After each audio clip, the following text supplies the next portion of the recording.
The CEO called me Susan for 2 years. My name's not Susan, it's Claire, Claire Martinez. I only corrected him once after I overhauled the churn model and saved us from bleeding another $400K in renewals. He blinked twice and said, "Thanks, Susan." So yeah, I knew where I stood, but I still showed up every damn day. Fixed broken automations. Smoothed out engineering handoffs. Wrote the entire onboarding flow in one caffeine-fueled weekend when the last product manager rage quit via Slack. Retention climbed 17%. ARR doubled in 9 months.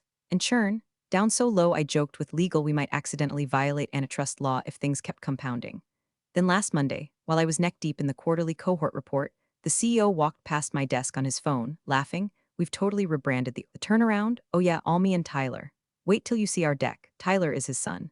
Fresh out of Wharton, tan like a Hollister model and couldn't debug a sandwich. I didn't flinch, just kept typing, but something cracked. You know what's wild? 97% of people listen to these stories without subscribing. 97. If this story sounds all too familiar or makes you want to scream into your office plant, smash that like button and maybe subscribe. Seriously, it keeps us caffeinated and plotting. Now, back to my meltdown in slow motion. At first, I tried to laugh it off. I mean, I'd survived worse. Like the time the CTO wiped staging during a demo and blamed QA, or when legal forgot to redact a vendor contract and leaked our entire pricing structure to a rival. I patched those disasters with nothing but duct tape logic and Google Sheets vengeance. But this was personal because the deck he was referring to, I built that thing, every line, every stat, every projection that made us look like we were worth a second glance. I built it while listening to Tyler explain blockchain like he'd invented it, and sipping coffee so burnt it could double as industrial cleaner. And the worst part? I still wanted the company to win, like some broken-down startup Florence Nightingale. I didn't want fireworks or titles or even a shout-out in the company newsletter. I just wanted the numbers to be right, the roadmap to stop shifting every week, and for anyone, to admit that the magic wasn't magic. It was me, Claire, not Susan. Later that same day, I sat through a strategy call where Tyler, bless his golden retriever soul, suggested we pivot toward proactive synergies and build a vibes-based AI stack. My camera was off. I bit the inside of my cheek until I tasted blood. But here's the thing. You can only gaslight someone so long before the pilot light hits back. That night, I stayed late, not unusual. I do my best thinking when the office is empty. The lights are buzzing slightly like they're tired too, and the janitor gives me that knowing nod like you again. I opened a spreadsheet titled Q4 Ops Expansion and renamed it Contingency. By midnight, I'd mapped out every single initiative I'd personally touched since joining, from feature prioritization trees to the rollout plan that reduced onboarding time from 14 days to 3. I highlighted the ones that Tyler had claimed in the latest vision board and started tagging the buried landmines only I knew existed. Because if you're going to get erased, you might as well leave behind a few ghosts in the code. I didn't know what I'd do yet. Not fully. But the wheels had started turning. And once they did, I couldn't stop them. The next morning, I got summoned like a middle manager at the Hunger Games. No subject line. Just a calendar block from the CEO that said touch base 15 minutes. I'd spent 3 years resurrecting this company like Lazarus with a Wi-Fi connection, and I was getting 50 minutes. His office still smelled like whatever cologne he mainlined in the 90s, something between menthol and failed IPO. He motioned for me to sit without looking up from his phone. I sat, straight-backed, silent, already bracing for some new agile pivot or internal brand realignment word salad. Instead, he finally looked up, grinned like a used car salesman with a fresh spray tan, and said, "Claire, you've done great work." "Really? But it's time for the next level." I blinked. Next level. He leaned back like a man about to deliver a TED talk nobody asked for. "We're entering a phase where optics matter just as much as execution. We need fresh energy, a future-forward face." He slid a folder across the table. "Tyler's stepping in to lead your project now." My hand hovered above the folder, heartbeat in my ears. "He's got the charisma," he continued. "The board loves him. And frankly, it'll play better in the pitch." The folder was thick. I opened it slowly. First page, non-disclosure agreement. Bold, underlined, ironclad. "You're joking," I said, still somehow clinging to the possibility this was all performance art. He laughed. "No, you'll still be around, of course. Just behind the scenes. Tyler's gonna front this one, but we need you to sign. Standard stuff. Optics, standard stuff. Standard like handing over the keys to a house you built. While the guy who's never changed a light bulb throws a party and tells everyone he laid the foundation himself." I skimmed the NDA. Legalese thick enough to drown in, but I didn't need to read it. I already knew what it said. "Shut up, stay quiet, don't rock the boat. Smile while we erase you." He pushed a pen across the table. "Just sign and smile, Claire. Help us keep the momentum." I looked at the pen, then at him, then at the photo on his desk. Him and Tyler on a golf course holding matching drivers like weapons. Tyler was wearing loafers with no socks. My fingers curled around the pen. I signed, slowly, deliberately. I smiled too, but it wasn't the smile he wanted. It was the kind that shows too many teeth. "You're making the right choice," he said, already pulling out his phone. I stood, nodded, walked out without a word, but I wasn't quiet. Inside, something shifted. It wasn't rage. Rage burns too fast. It was clarity, cold, sharp clarity. The kind that doesn't scream. The kind that takes notes. Tyler hadn't even logged into Jira. He thought Scrum was a breakfast cereal. But sure, let's put him in charge of the product lifecycle. By the time I hit my desk, the internal Slack channel already had a shiny new post. Excited to announce Tyler will be leading our flagship initiative into its next era. Next era, my ass. I opened a blank document, titled it Phase 0. Because if they wanted a next level, I'd show them what that really looked like. That night, I didn't cry. I didn't scream. I didn't go full tequila and Taylor Swift like I used to after layoffs. I just sat on the edge of my couch with a lukewarm coffee and stared at the NDA folder like it was a dead raccoon someone left on my porch. No TV, no music, just the hum of the fridge and the faint click of my jaw grinding. The absurdity kept looping in my head like a cursed tick-tock. Tyler will be leading our flagship initiative into its next era? Tyler, a man who once asked if latency meant we were late, who once sent an email with "Hello World" as the subject line because he thought it sounded techie.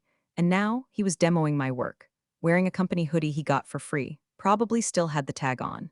My phone buzzed. Text from Danielle. Our senior engineer. "Wait, didn't you build the auto-prioritization system?" Tyler's demoing it like it's his. I just saw the internal pitch deck. "Slide 8 is your flowchart." Exactly. I stared at the message. Typed, deleted, typed again. Yup, that's all I sent. The old me would have marched into Slack with receipts, lit a fire under the all hands, and watched the place burn down like a pyromaniac with a grudge and a god complex. But the new me was tired, not weak, just evolved. I didn't want to be right anymore. I wanted to be free, so I opened my resume. First time in 2 years. Not because I planned on sending it anywhere, I just wanted to remember who I was before I started translating CEO nonsense into something that wouldn't make the product implode. Turns out, I'd done a lot, more than I remembered, more than they'd ever give me credit for. I added 3 bullet points. Not lies, not embellishments. Just the truth with Edge. Rebuilt core operations workflow, reducing backlog churn by 42%, designed and implemented auto-prioritization logic currently driving product roadmap, presented live to exec team. While Tyler was in Shalom networking, I hit save. Then saved a copy titled "In Case of Fire." My second monitor blinked with Slack pings. Tyler was posting inspirational quotes again, something about execution over ego. I nearly threw my coffee at the screen. Instead, I opened Notion. Started a new private board. No emojis, no fluff, just what I built: auto-prioritization logic, customer segmentation engine, internal analytics pipeline, onboarding triggers, feature flag rollout tool, feedback loop integration with support tickets, dead zone protocol, Tyler's entire credibility. Under that list, I wrote in bold what they think he built: the future. Trademark. I chuckled. A dry, sharp sound that bounced off the apartment walls like a ricochet. Then I locked the dock. I didn't post a rant. Didn't message HR, didn't even passive-aggressively like Tyler's post with a clown emoji. I just took notes and made a list and another, because I wasn't playing defense anymore, and I sure as hell wasn't playing nice. 3 nights later, hosted a game night. Technically, there were board games on the table. Technically, I ordered pizza. Technically, we laughed. But the Monopoly box never opened, and the laughter had that edge to it, the kind of laugh you let out when you're one stub toe away from losing your entire grip on reality. I'd invited only 3 people. The ones who knew how the sausage really got made. Danielle, my senior engineer, still at the company, soul slowly dying by Jira ticket. Marcus, our ex-UX lead, currently doing contract work for a fintech startup that called itself the Uber of taxes. And June, our former backend wizard, who quit 6 months ago after being told by Tyler that her tone wasn't collaborative enough. We were all holding something in. I didn't start with a pitch. Just let them talk, the way old soldiers do, about bugs that wouldn't die. Execs who confused staging with production. Tyler once asking if Git was like a social media thing. Danielle passed around beers. June pulled up a screenshot of a recent Slack thread where Tyler claimed the auto-scaling script I wrote was his MVP experiment. Marcus mimed slamming his head into the table. I listened, nodded, let the venting run its course. Then, when the silence got thick enough to notice, I leaned forward and asked one question. "What would you build if we started fresh?" Danielle blinked. June stared at her beer. Marcus leaned back in his chair like I'd just asked him to rob a bank. Which, in a way, I had. June was the first to speak. Quiet but clear. "I never stopped building," she said, pulling out her laptop. "Just kept it to myself." She spun the laptop around. On the screen was a dashboard. Familiar. Clean. Eerily clean. A sleeker version of the internal tool I'd once sketched on a napkin at 2 a.m. One that filtered low-priority tickets before support ever saw them. Ours had worked. Barely. This one sang. "You rebuilt it," I whispered. "I fixed it," she corrected. I stared at the screen like it was a lifeline because it was. Danielle leaned in. "Okay, now I'm listening." Marcus crossed his arms, eyes scanning the UI. You layered behavior-based tagging on top of event filters, June smirked, and collapsed the two-step queue into a single query. Cut processing time by 60%. Danielle let out a low whistle. This is already better than anything they've got running now. I didn't speak, I just stared at the screen. My brain spun up without permission. Flowcharts, integrations, permissions layers, scalable architecture, all of it forming like frost on glass. Marcus chuckled. You look like you just saw Jesus. No, I said, I just saw a way out. And for the first time since Tyler's name hit that org chart, I smiled. Not the dead-eyed corporate grin, a real one. The kind that pulled from somewhere deep in the chest, somewhere that still had oxygen. We didn't talk about revenge, not directly, but we talked about infrastructure and use cases and how many clients were hanging on by a thread, sick of the vision and desperate for actual function. June pushed her laptop toward me. It's yours if you want it, but I'm in if this is happening. Danielle raised her beer. You know I'll build whatever you dream up. Just promise we'll never call it Future Forward Synergy again. Marcus tapped the table. I'll mock up flows tomorrow. I nodded slowly, then scribbled one word across a sticky note next. Game night ended around midnight. No one touched the pizza. The Monopoly box sat unopened, still shrink-wrapped like some relic from a world where we played fair. The allies had gathered. Lines had been drawn. We just hadn't said it out loud yet, but we all knew this wasn't about games anymore. The next morning, I filed the LLC under the name Citrine Layer, Inc., something forgettable, colorless, safe. No flashy logos, no LinkedIn splash. Just a paper trail buried under 4 shell companies and a Weebly site that looked like it sold artisanal soap. By lunchtime, it was real. I sat at my kitchen table, still covered in half-empty La Croix cans and a pizza box from game night, and stared at the confirmation email like it might detonate. The subject line read, Welcome to Delaware Incorporation Services. I was now the founder of a company no one knew existed. A ghost startup, and it was time to haunt. That weekend, I cracked open my old code archives, the stuff I'd written on personal time, long before it got Frankensteined into company IP. Little utilities, edge case handlers. Logic flows I sketched when I couldn't sleep. They were mine. I knew where every line ended, and more importantly, where the original files began, versions untouched by corporate hands or Slack threads.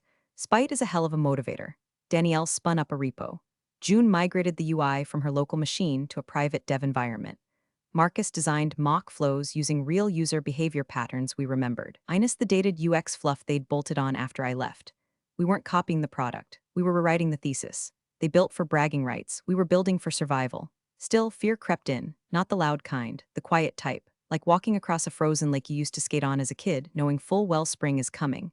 Every time I saw Tyler post another update, version 3.0 of our roadmap coming soon, #innovation, part of me flinched, because I knew their version of innovation came duct-taped to half-understood analytics and a keynote deck with 72 fonts. But the real fear, it wasn't them discovering Citrine Layer, it was me becoming like them.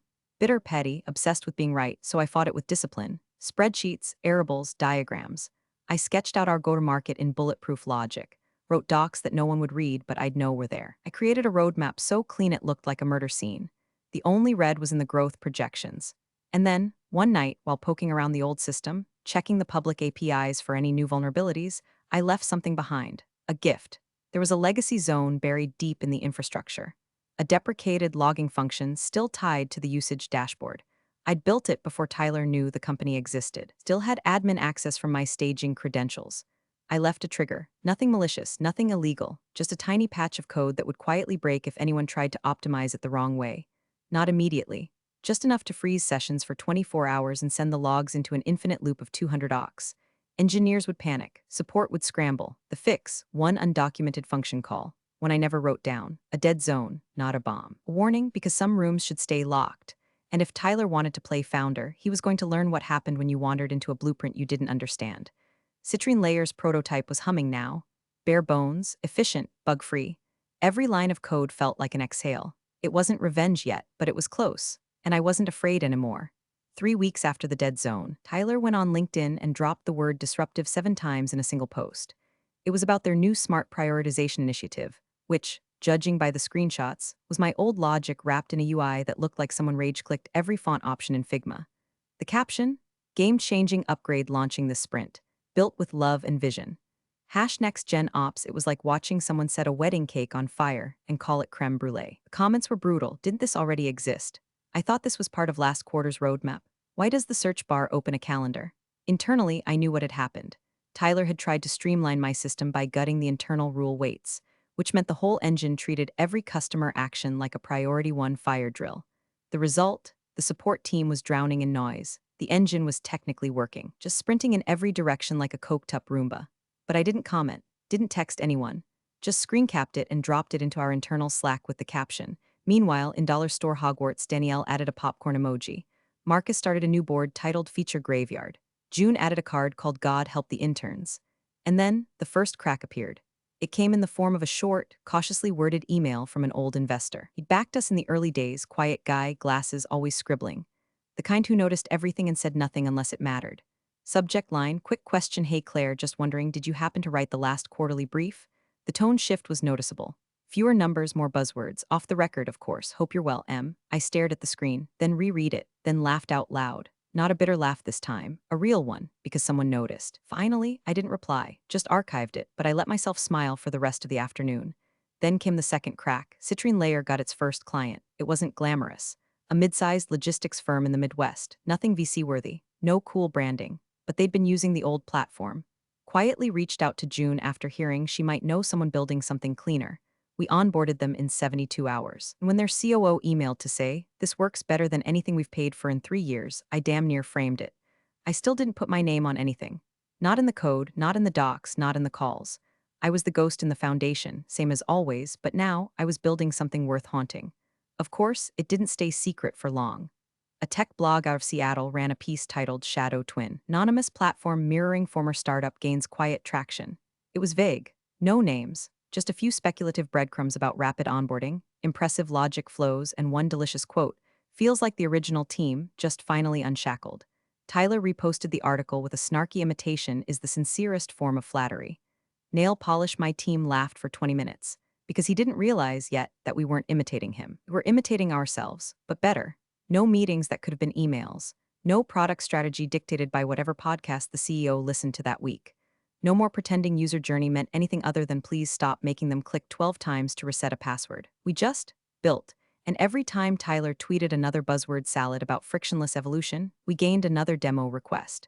The wins were small, but they were sharp, and they were starting to add up. It was a Wednesday when the email came in. Subject line, event confirmation Ascend Capital Series B portfolio showcase.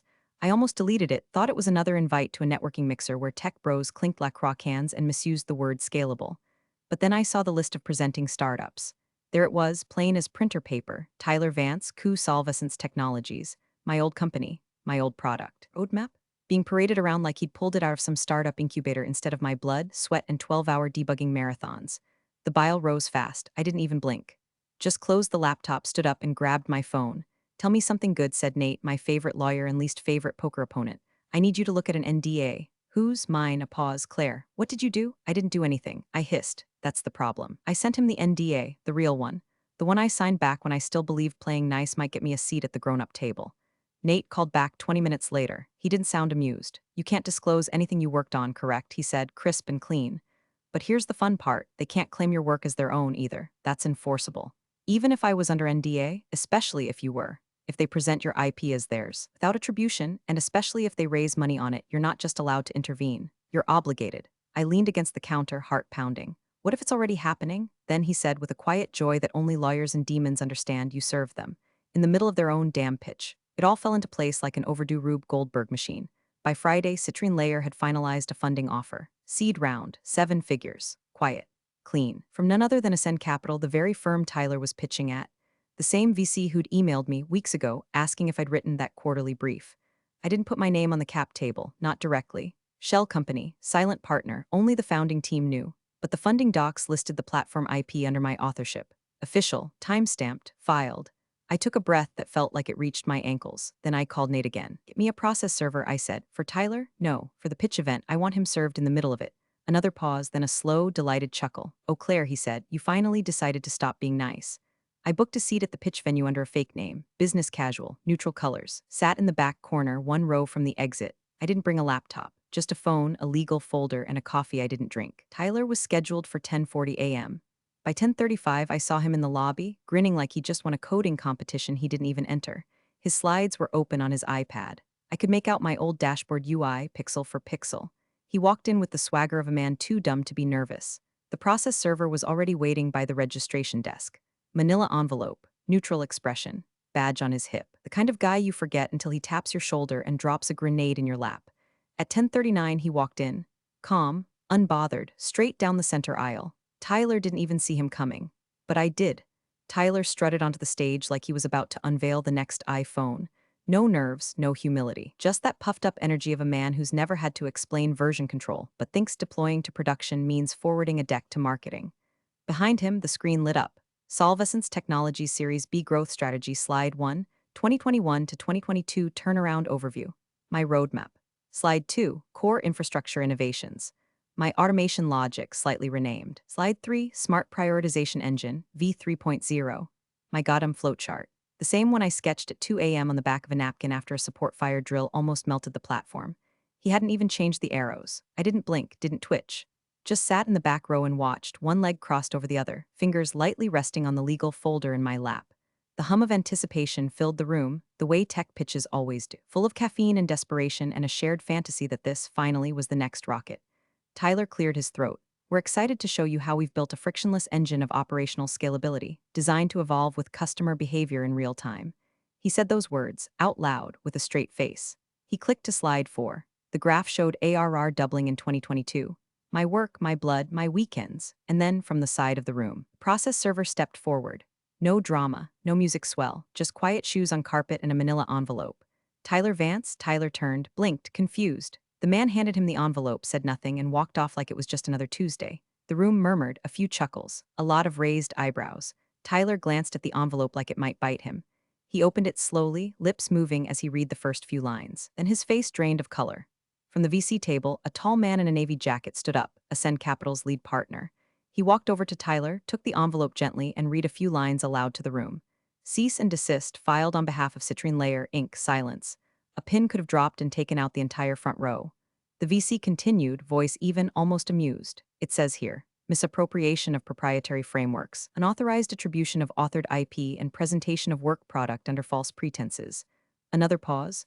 Then he turned the page, eyes scanning. And then he laughed, not a chuckle, a full, genuine belly laugh.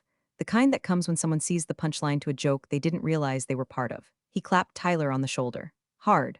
Well, Tyler, he said, still grinning, congrats. You just funded your competitor's seed round. Someone actually gasped. Tyler swayed like a drunk on stilts.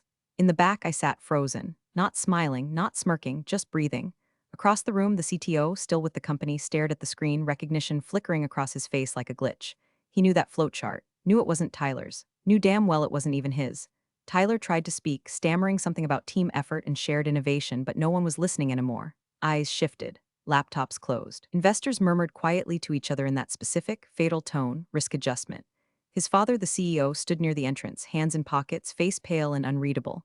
Like a man watching a building collapse in slow motion and realizing he installed the beams himself.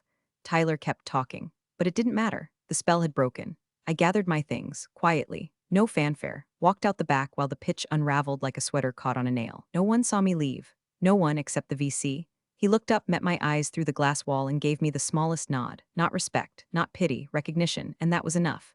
The morning air outside the venue hit like a baptism, cool, crisp, almost smug. I'd walked out before the fallout settled, before the apologies or excuses or frantic texts could start flying. I didn't need to hear the postmortem. I'd lived the autopsy for years. Halfway down the block, my phone buzzed. One new message. From Ascend Capital wire confirmation. Subject, transfer complete. Body, first round funding has cleared. Welcome aboard. I stopped walking, not dramatically. Just long enough to let the moment register. Because that was it. It was real now. Not a side project. Not a grudge-fueled prototype. A company with teeth, with capital. With a product that didn't just work, it sang. Clean code, fast logic. No fluff. Built from the ground up by people who'd been ignored, sidelined, replaced, and who chose to build anyway. Across the street, through the glass walls of the pitch venue, I saw the chaos playing out like a silent film. Tyler pacing in tight circles. The CEO hunched in a chair, forehead in his palm. Someone in a pantsuit flipping through legal paperwork like it might spontaneously make sense on the third read. Then I saw him, the CEO, look up, lock eyes with me through the glass. He tried to stand, faltered, sat back down. He looked older now, smaller, good. I adjusted my bag on my shoulder and kept walking. Half a block later, I ducked into a corner cafe, the kind with too many Edison bulbs and not enough outlets. I ordered a coffee I wouldn't drink, took the seat in the back near the window, opened my laptop. There it was.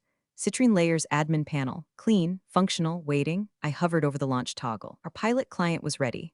Our second and third were already queued. The engineers were on standby. June had already rewritten the help docs in her usual no BS tone. Marcus had designed an onboarding flow that made me tear up the first time I saw it. Danielle's backend stack purred like a goddamn Tesla. And above it all, top left corner of the dashboard, sat one name. Mine, Claire Martinez. No more ghost in the machine. No more behind-the-scenes fixer while someone else took the stage. No more erasure. Just mine. I typed 2 words into the status field, now live, hit enter. Watched the green indicator blink on like a heartbeat, then I closed the laptop, sat back. Let the hum of the cafe and the smell of burnt espresso wrap around me like a soft, strange peace. No cheers, no champagne, just me, sitting quietly, a company breathing on its own. The world reset, and this time, no one could take it from me. Big thanks for watching, you sneaky seniors. Subscribe to keep the coffee pot brewing revenge. Your ex-colleagues won't know what hit him.